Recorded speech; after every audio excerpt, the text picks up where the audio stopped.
کاک دیاری سڵاو لێبێ پێم بڵێ ئەمڕۆ دیداری نالیتان سازدا نالی دوای 148 ساڵ لە کۆچی دوایی بۆچی ئەمڕۆ دیدارەکەتان سازدا و ئاماژ لە دیدارەکە چییە؟ لە خزمەتان بە خێراتنی کەناڵەکەتە بەڕێزەکەتان ئەەکەم ئەم دیداری نالی ئێمە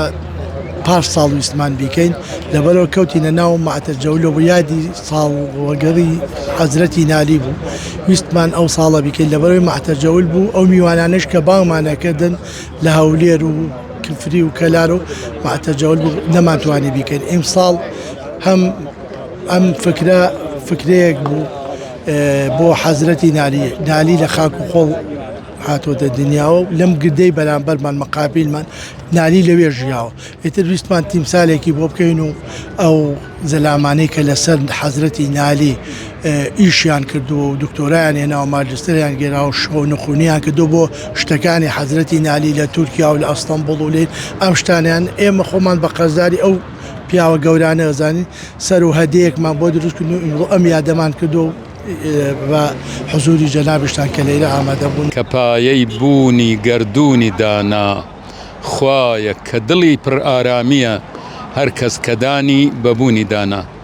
ئێمە لە پاش ماوەیەکی زۆر لە فەوتی نالی ئەمڕۆ لە ساڵڕۆژی فەوتی نالیە لە قەرەگۆل کۆبووبووینەوە بەڕاستی نەوعێک ئامادەبوونی ئەم خەڵکە و شعرێکی نالی وەکو کەرامەتێک وا بوو. ئەوە هەوڵەدەم خەڵک لە شعرەکە تێبگا شتێکەی گیایەک لەم دەشتا پێڵەن خەڵاڵا هینێکی خڕی ئاوایە بۆ دیان ئاژنین بەکارەهێنرێ خڕێڵە ئێوە پێڵەن خڕێڵە خەڵەڵە یا خڕێڵە ئەڵێ زارم وەکو خیلال و نەحیفم وەکو خەیاڵ ئەڵێ زەلیل و کزۆڵەم وەکو ئەو خەڵەڵەیە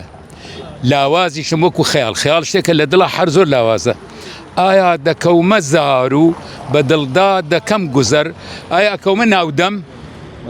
مادامی خەڵەڵە بم ێ بکەومە ناودەم مادامی خەیاڵیش بم ئەبێ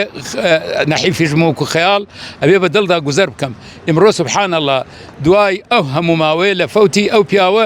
ئیمڕۆ ئەوەنەی کەوتە ناو دەم مەگەر خوا بزانێ و ئەوە نەش کەوتە ناو دڵ و لە دڵا گوزەری کرد مەگەر خوا بزانێ. خوای گەورەی ئینشاءالله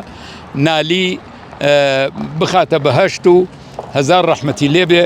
کە شعرەکانیشی کەم کەس ئەیزانێ بەداخەوە زۆر بەداخەوە ئەڵێ لە جگەرگۆشەی شعرم مەدە معنای خراپ بێسەبەب کەس نییە ڕازی کە لە ئەولادی درێ. نالی سابت بوو کە ئەولادی نەبووە بەڵام شعرەکانی بوونەتە ئەولادی چونکە ئەولاد تاکە ئەمێنێ بەڵام شعرەکانی ئەو هەتایە ئەمێنێ ئەڵێ لە جگەرگۆشەی شعرم مەدە معنای خراپ ئینسان مناڵ جگەرگۆشەیەتی ئەڵێ لە جگەرگۆشەی شعرەکانی من معنای خراپ لێ مەدە بێسەبەب کەس نییە ڕازی کە لە ئەولادی درێ هۆکارێک نەبێ خەڵک بن لە ئەولادی زۆر پێ ناخۆشە شعرەکانی منش وەکو ئەولادی خۆم واتانێ بە خراپ معنایان مەکەن. ئەم شعرەکەی بێکەم و کوڕیە بەڵێ بێکەم و کوڕیە و کەس کەم کەسیش معنایە زانێ بۆ یەکانە ئەڵێ لە ژگەرگۆشەی شعرم مەدە معنای خراپ. ئەمە بابەتێک لە شعرێکی تریشە ئەفەرمێ هەر کەسێ ئیزهاری دانایی بکات و مەقسەدی خودپەسەندی بێ یەقین ئیزهاری نادانی ئەکا. هەر کەسێ ئەوە دەربڕێ کە من دانام مەبەستیشی ئەوە بێ تاریفی خۆی بکە با لێ یەقین بێ ئەوە ئیزهاری نادانی و نەزانی خۆیەکە. خوای گەورەی ئینشاءالله مامۆستا نالی و باقی شاعیرەکانی ترمان لە ماڵی ڕەحمەتی خوا قەراریان گرت بێ و ئێمەش لە پاشە ڕۆژە لە خزمەتیانە بین و